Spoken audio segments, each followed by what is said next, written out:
জুলাই আন্দোলনে শহীদ আবু সাইদ, মীর মুগ্ধ, ওয়াসিম আকরাম সহ অন্যদের জাতীয় বীর ঘোষণা না করার কারণ জানতে চেয়ে রুল জারি করেছে হাইকোর্ট। সোমবার রিট আবেদনের প্রাথমিক শুনানি শেষে বিচারপতি ফাহমিদা কাদেরের নেতৃত্বাধীন হাইকোর্ট বেঞ্চ এ রুল জারি করে।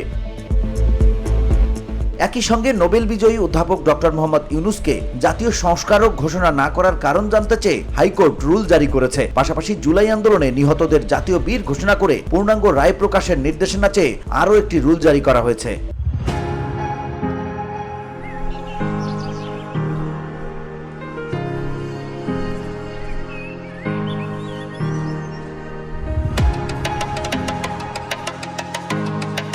এ বিষয়ে জনপ্রশাসন সচিব, প্রতিরক্ষা সচিব, মন্ত্রিপরিষদ সচিব, আইন সচিব, তথ্য সচিব ও অর্থ সচিবকে রুলে বিবাদী করা হয়েছে।